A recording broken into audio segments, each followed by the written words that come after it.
Aku adalah anjing kurap. Karena itu aku membunuh Munir. Tentu aku tidak membunuhnya dengan tanganku sendiri. Untuk apa? Aku bisa membunuhnya melalui tangan orang lain. Sama seperti yang biasa aku lakukan kepada orang-orang lain bila mana perlu. Dikau tidak akan pernah tahu siapa diriku. Bukan karena aku berseragam, sama sekali bukan. Ini bukanlah soal berseragam atau tidak berseragam. Karena membunuh atau tidak membunuh Munir tidak ada hubungannya dengan seragam. Dirimu dan siapapun di dunia ini memang tidak perlu tahu siapa diriku sebenarnya. Bukan karena aku seorang pengecut. Tidak ada pengecut yang selalu menantang bahaya seperti aku. Namun, tak lebih dan tak kurang. Karena siapakah adanya diriku ini? Ya, sekali lagi siapa? Memang sama sekali tidak penting. Sudah kubilang tadi, aku adalah anjing kurap. Jika bukan, aku tidak akan membunuh Munir. Jangan keburu marah. Aku toh mengatakan diriku yang membunuh Munir. Bukan Tuhan yang membunuhnya melalui diriku. Bukan. Jangan marah. Aku tidak mengatakan sudah kodrat Tuhan bahwa Munir harus mati melalui diriku. Tidak. Kalau caranya begitu, aku tidak usah dicari-cari dong. Aku juga tidak membela diri dengan mengatakan diriku gelap mata, kerasukan setan, atau segala macam. Tidak. Sekali lagi tidak. Aku membunuhnya dengan penuh kesadaran. Jadi tentang siapa yang membunuh Munir tidaklah perlu dipertanyakan lagi. Gamblang, tanpa keraguan. Munir mati diracun. Bahkan angka-angkanya tertera dengan tepat. 83% arsenik 3 dan 17% arsenik 5. Konsentrasi arsenik 3 sebanyak 0,460 mg per liter itu menyebabkan blokade reaksi detoksifikasi. Ya, lantas terjadi penekanan ekskresi arsenik melalui ginjal. Iya, Munir mati dibunuh. Artinya, ada pembunuhnya. Ada, sekali lagi ada. Munir tidak mati tanpa ada yang membunuhnya. Adapun pembunuhnya, artinya orang yang memikirkan, merencanakan, dan akhirnya menggalang usaha agar kematian Munir menjadi nyata adalah aku dan hanya diriku. Begitu penting adanya aku, sehingga tanpa kelahiranku tidak ada kematian Munir. Oh alah Munir.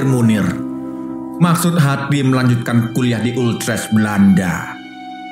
Dengan tesis tentang penghilangan paksa sebagai pilihan politik rezim militer dari tahun 1965 sampai 1998. Kok malah hilang sendiri?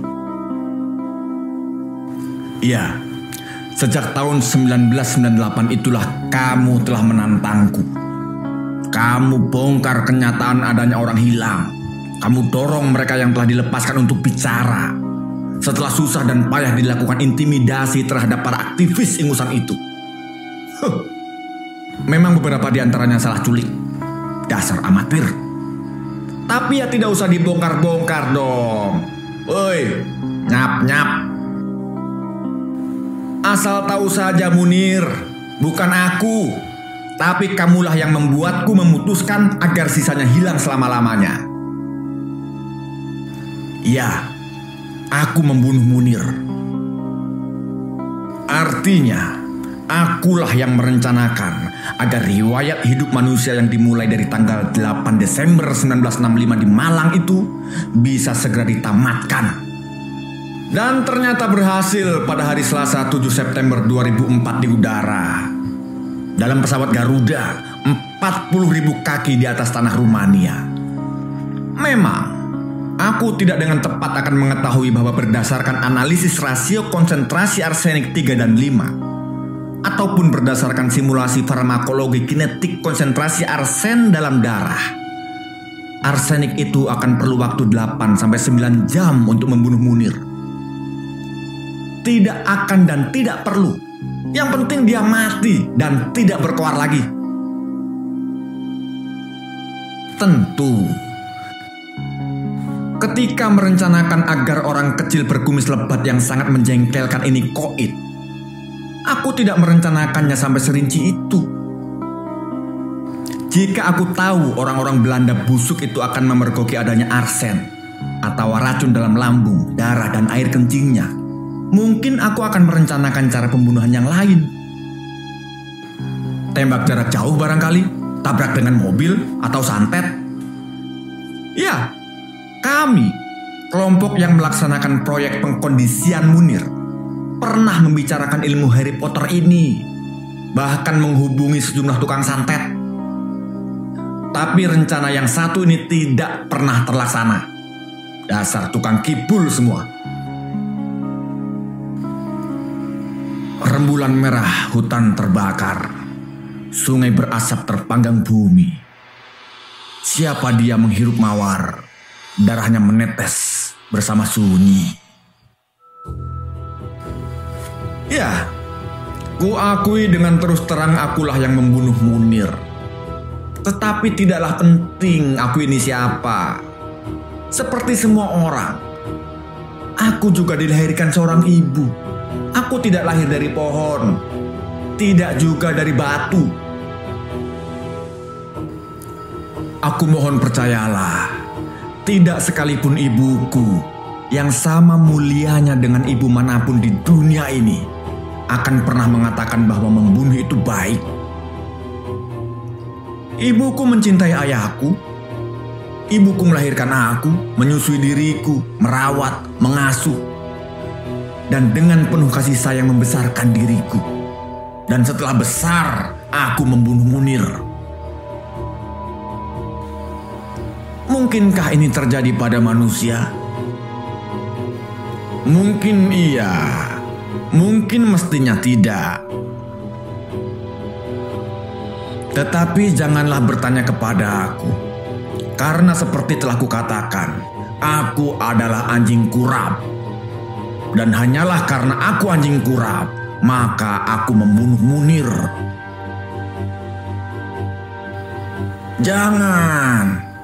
Janganlah kepada diriku dikau bertanya tentang pembunuhan Munir sebagai pembunuhan politik. Karena bahkan dalam hati kecilku pun kuingkari kejadiannya sebagai pembunuhan politik.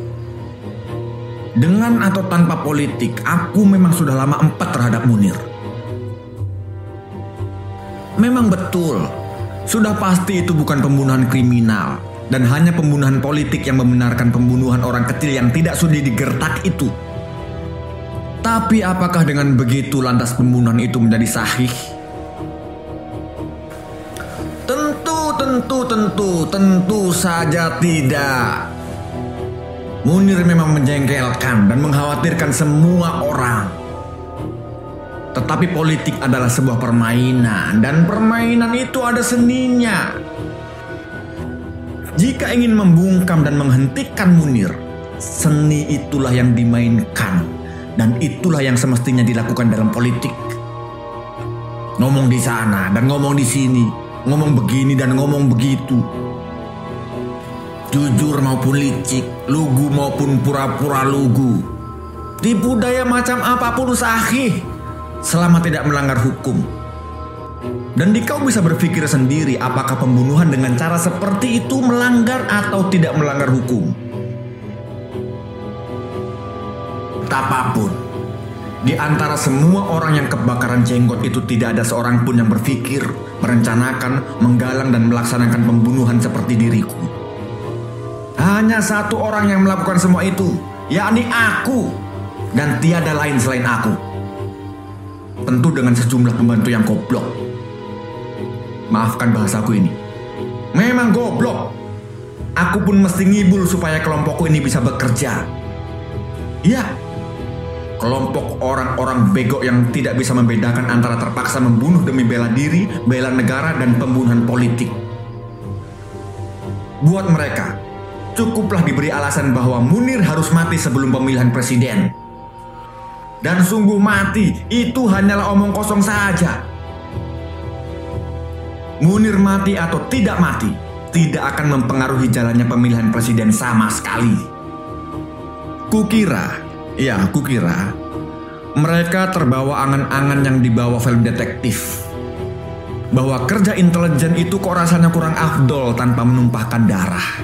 Dan tentu saja itu salah. Mereka yang menjalani kerja intelijen tahu benar, lain film lain pula kenyataan. Aku memang bukan kritikus film, tapi terbukti orang-orang bodoh ini bersemangat membuatnya jadi nyata. Seperti dalam film detektif, dengan penuh seluk-beluk meracuni Munir. Terima kasih Hollywood. Dikau tentu terkejut dengan pengakuan saksi kepada polisi yang telah dicabut itu. Pengakuan yang disampaikan tanpa paksaan sama sekali. Iya, dicabut. Tapi sudah terlanjur dikatakan, yang meskipun dengan segala kekonyolan sahih saja menurut hukum, sebagai pengakuan yang telah dituliskan tak pernah dapat ditarik kembali, sudah tertulis dengan aksara dan bahasa yang telah disepakati bangsa, tercetak, diperbanyak dan beredar, mengendap selamanya dalam catatan sejarah. Iya, jika dikau cukup berbudaya, dikau akan merasakan sesuatu yang kurang sepantasnya ketika mengetahui betapa racun itu sudah diujikan kepada seekor kucing. Kalimatnya tertulis dengan jelas.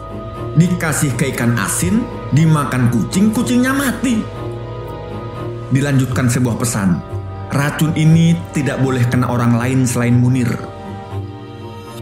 Ya, diucapkan seolah-olah merupakan perbuatan baik. Ya, memang, betul. Tentu saja, tak bisa lain.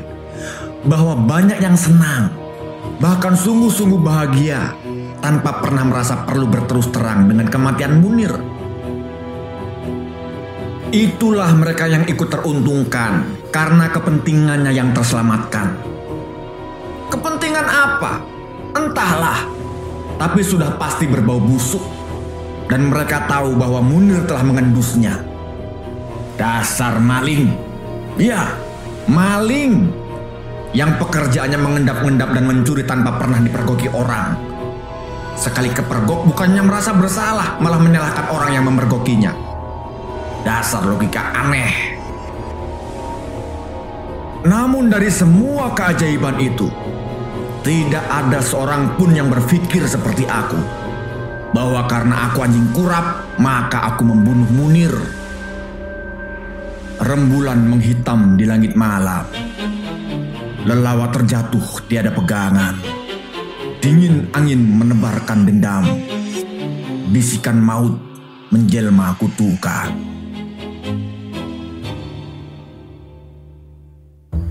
Dikau masih bertanya-tanya siapa kiranya aku. Yang tanpa kunyana meskipun tak akan dikenal tetap saja terkutuk dalam sejarah. Karena dalam kenyataannya Munir terpuja sebagai pahlawan. Bukan. Sama sekali bukan, karena aku takut ditangkap dan dieksekusi seperti Ceausescu.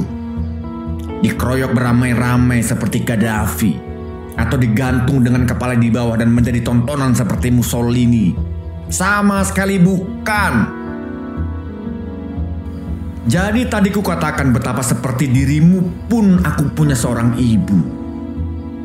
Dan karena itu dapat diandaikan setidak-tidaknya pernah mengenal apa itu kasih sayang.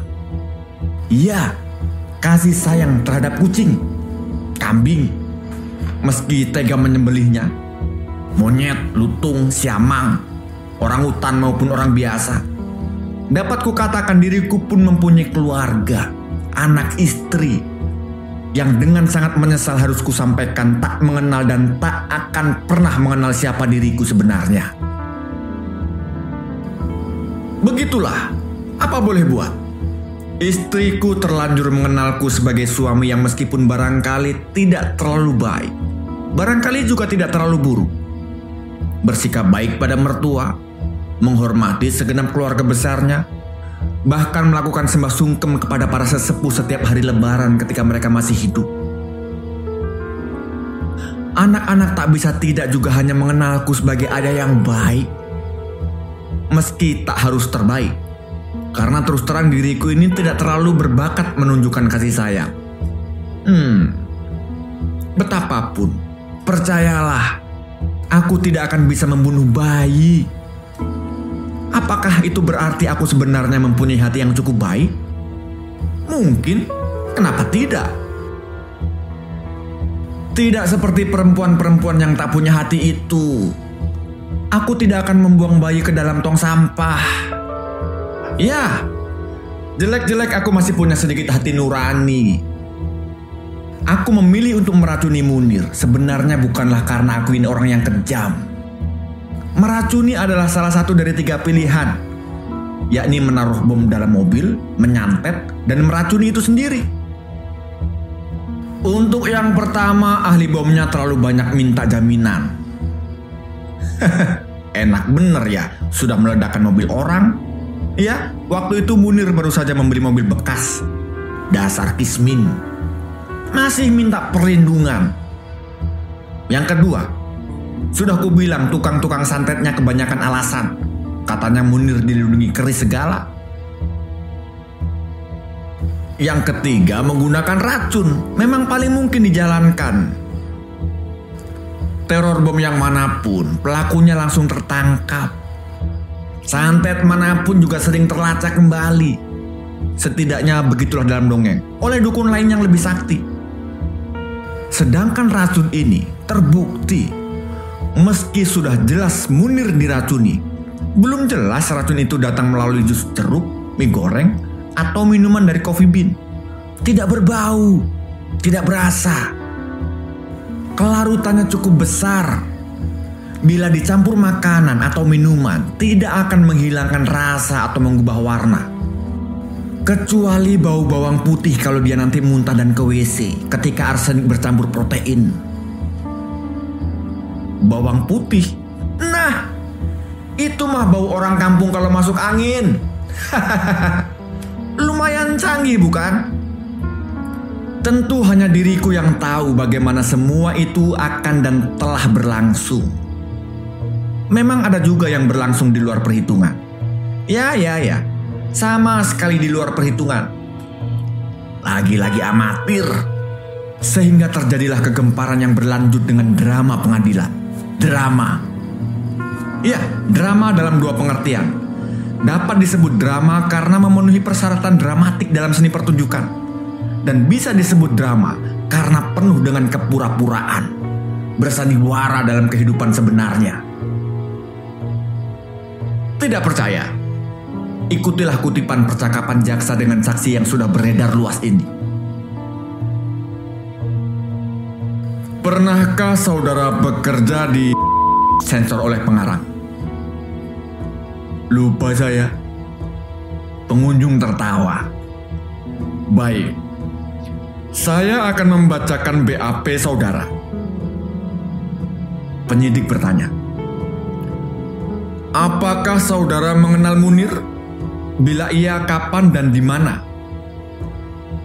Jawab saudara, saya kenal dengan Munir tahun 1996. Waktu saya sering mengikuti diskusi di kantor Kontras membahas dui fungsi ABRI dan rezim Orde Baru. Betul itu?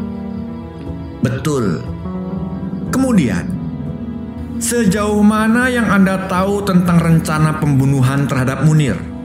Jawaban saudara, saya mengetahui rencana pembunuhan itu karena saya pernah disuruh melakukan pembunuhan terhadap Munir. Betul? Betul. Kemudian Anda juga mengatakan bahwa yang menyuruh Anda untuk melakukan pembunuhan terhadap Munir adalah Bapak Sukap, alias Pak Le, alias Rambut Geni, alias Pak Pandir. Betul? Betul. Anda juga mengatakan bahwa Pak Sukap alias Pak Le alias Rambut Geni alias Pak Pandir adalah agen muda sensor oleh pengarang dengan golongan 3B pada Direktorat 007 di Putih 2. Betul? Doi terdiam sejenak lalu menjawab, tidak tahu, saya lupa Pak. Lupa? Oke, sekarang pertanyaan nomor 9. Dari mana saudara tahu Pak Sukap adalah anggota sensor oleh pengarang? Saya mengetahui Pak Sukap agen dari ruang kerjanya di gedung X Direktorat 007 lantai 2. Di mobil Pak Sukap terdapat stiker dan juga memiliki kartu tanda anggota. Betul? Lupa saya, Pak. Nah, aku tidak terlalu keliru bukan? Bahwa percakapan semacam itu merupakan sandiwara yang sungguh-sungguh nyata. Tentulah aku terlibat dalam penyutradaraan sandiwara semacam ini. Tetapi janganlah terlalu cepat menebak dan menduga siapakah aku. Karena meskipun memang akulah sebenarnya sumber segala sebab kematian Munir, siapakah diriku ini sama sekali tidak penting. Kau tidak akan pernah dan tidak perlu mengenal diriku. Tetapi tempatku di dalam sejarah sudah tertunjukkan dengan jelas. Memang, apa boleh buat, bukan di tempat Munir. Rembulan menjadi arang berhamburan. Langit kosong tergelar menghapus bintang. Ada tikus celingak-celinguk dalam selokan. Seruling dangdut pengemis bergoyang. Aku adalah anjing kurap. Karena itu aku membunuh Munir. Namun jika aku sebut makhluk Tuhan yang disebut anjing, itu bukanlah aku. Dengan segala hormat, anjing yang paling kurapan di dunia ini pun tidak akan pernah berpikir untuk membunuh Munir. Iya, diriku dilahirkan oleh manusia. Ku kenali cerlang matahari, halus pipi bayi, harum melati, dan pesona kecerdasan para cendekiawan. Tapi akulah yang membunuh Munir. Apakah aku harus minta maaf karena telah mempermalukan manusia di hadapan segenap anjing kurap di muka bumi? Selama aku tidak mampu mengungkapkan siapa diriku dan mengakui kesalahanku, berarti aku sungguh-sungguh tidak tahu. Itulah aku.